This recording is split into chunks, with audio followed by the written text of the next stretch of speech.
So, Japanese. You've all heard it before, but I don't know where I'm going with this. If you happen to be learning Japanese, interested in learning it, or I don't know, do some research on language acquisition or something like that, and maybe you're bored, then you should definitely stay here as I tell you how I learned Japanese. Disclaimer! Hey, I'm not claiming this is the only way to learn a language, and I'm also not telling you to follow my ways exactly. But if you happen to find any aspect that is applicable to your situation, then go for it. Go for you! I'm just here to retell my journey. Growing up, I was a pretty introverted child, and I liked to spend my time alone in my room. And I had a few options of hobbies I could have chosen. Of course, I decided to go down the weeb route. Good job! Because anime was actually always in my life and it has been there the whole time, and it just felt natural for me to pick it up. It started with Ghibli movies I watched in preschool. I didn't even recognize it as anime. We had, for example, Naruto on TV with the German dub. And so, after a while, I started to look for Japanese dub, which leads me to the first phase. On my way to get my hands on more anime, I had three options as a broke child. First, as you already know, the almighty TV. Second, hijacking the computer of my parents for their streaming service. And third, pirating on very questionable websites. You might wonder what I chose. Of course all three. So I had a phase where I just looked for each and every episode I could find. There were a lot of ripped anime with random subs I couldn't understand at all. The only thing I could rely on, or the only things, were my ears, even though I couldn't understand a single word. But it helped me to get used to the pronunciation framework, which saved me a lot of trouble in the long run. Slowly, I started to understand a few names and some very basic words. NANI? As time passed, the amount of anime I watched increased along with my vocabulary. I was spending at least a good 40% of my day listening to Japanese while reading English subs. I would go to school, come home, and then I was surrounded by Japanese left and right. Even while doing my homework, I would still put on some episodes. I know this is not the most productive thing to do, but I would do it anyways.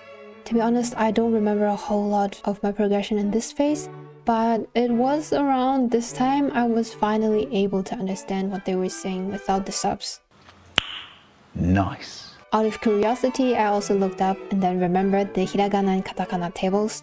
Until then, I hadn't even thought about remembering the writing system, but I remember one day I was passing by the room of my sister and I saw some notes, and so I got interested how you would write down the sounds that I would so regularly hear. And luckily I was very young at that time, so it didn't take me a long time to remember stuff. I couldn't do it nowadays anymore because my memory sucks.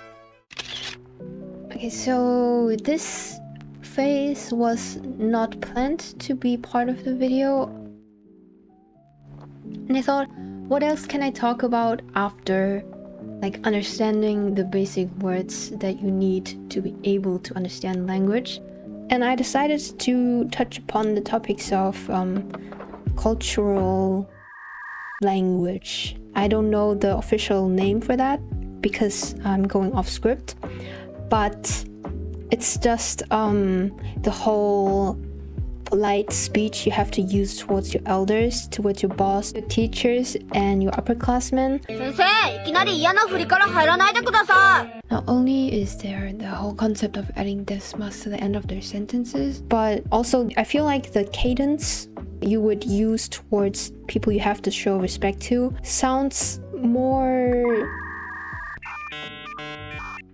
Yeah, it sounds a lot more delicate. Besides that, there are also different ways to address other people and or yourself that depend on the circumstances, your opponent, the atmosphere of the room, and the speaker. The most well-known distinction being the whole ore and boku dynamic for the first person pronouns.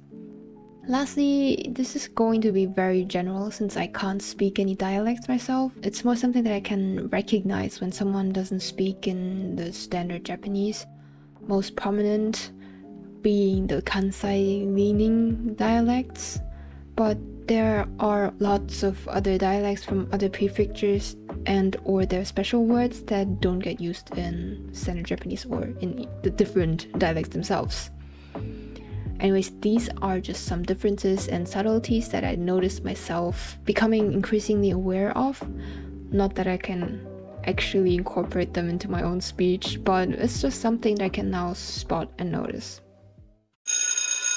One day, I was doing my homework while putting on some episodes of an anime as per usual. The show was The Heroic Legend of Arslan. Since I usually didn't watch them while paying full attention. Does this still count as watching anime? I don't know. I was consuming it. As I said, I was not paying full attention, so I realized only after a few episodes in that I had absolutely no idea what was going on, which must have been so bad that I actually noticed and remembered it. So, in shock, I took a step back and tried to read the subs. For context, Arslan is a show that uses a lot of historically aged phrasings that are not common in the modern days. So I had absolutely no prior fundamentals that would help me understand anything. If I had to compare it, I would say this feels similar to me when I'm trying to read Shakespearean English. So yeah, safe to say I couldn't understand a lot, and I have not touched it since, so I don't know how it is right now.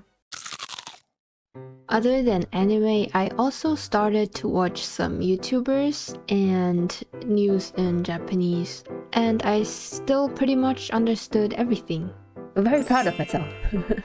Even though my understanding of Japanese is mostly based on listening, I also know a little about how to read. It was mostly since that time I remembered the hiragana and katakana tables.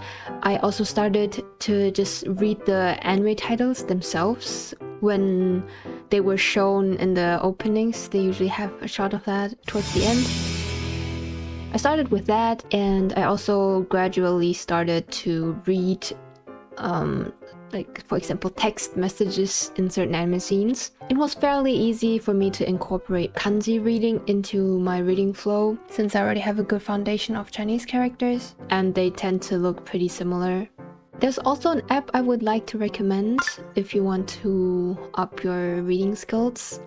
You can read a lot of shorter news articles that have like kanji with furigana on top. It just makes it more natural for you to remember maybe repeating words that get used often. And it also has an in-app translator that you can use in case you don't know what the word means. So, right now you might ask yourself, what am I doing with my skills? Actually, I'm doing nothing at all. But I got curious on my actual skill level since, you know, all the stuff I told you about, I was mostly going off by myself. So I've decided to officially take the JLPT test. The JLPT is a Japanese proficiency test. It comes in 5 levels, N5 to N1, with N5 being the easiest and N1 being the most difficult one. Depending on which certificates you can get, it can be used for proving language abilities for student exchanges, employment opportunities, or also immigration benefits. To take the exam, you will have to register and pay an application fee. Since there are only 2 or in some countries only 1 dates per year where you can even take the exam, you have to be careful to register in time. So taking a look at their website, there are, for N1 and N2, there are 2 different sections. It's split into the Japanese knowledge and listening part. I'm usually not too worried about time. It's just really about kanji and how many I can remember until then.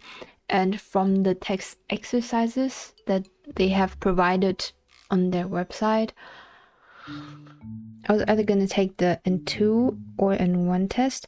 So I just tried some example exercises for both. and found the N2 to be relatively easy to complete. N1 was pretty difficult for me because there were so many kanji that I just didn't know. But it would be boring if I just went for the safe path, right? I've decided to just take a bet and register for N1. My guess right now is that I'm gonna do reasonably well for the listening part and probably so-so on the rest. So it depends on how many kanji I can remember until the exam day. I'm gonna need kanji for either one, and I'll have to remember as much as I can anyways. So I guess time for studying. So right now I have about 3 to 4 months left until the exam, so that's exactly how much time I have to beat as many kanji into my brain as possible. Yeah, I have bought a vocabulary book online that will arrive pretty soon, I think, probably next week or so. I'll probably just read random articles on the internet and also probably make some Anki cards with some vocabulary list on the internet. I'm not sure how legit they are, but I mean, as long as the words are correct and it's the correct reading with the correct meaning, I think it should be fine. Sorry for that go. There was not that much to talk about, but anyways, tomorrow is already the date of the test. Right now I'm feeling slightly nervous, mostly scared that I will get lost and not find the test location in time. It's always like this before I go to a new place I haven't been before. I guess I should try to arrive early enough to allow myself to get lost. Yeah, it's going to be probably fine. I don't know, I should go to sleep.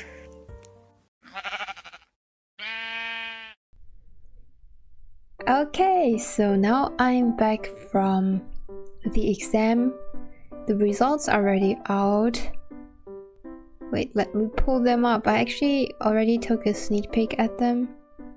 Okay, so there's this rule that you need to have 100 points in total and not less than 19 points in each part separately to pass. So the results usually take 1 to 2 months. There are 3 parts in total: language knowledge, reading, and listening. Each part has 60 points, so let's go over the points. In Japanese language knowledge, which includes the vocabulary and grammar, I got a total of 46 points out of 60. Woo! It's good enough. I think my studying has paid off for this part.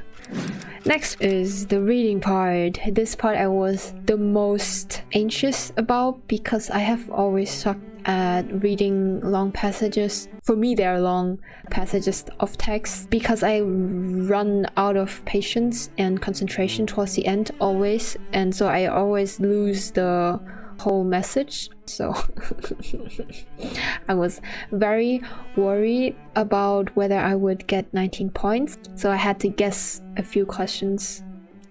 Yeah, but still, out of 60 points I got 25.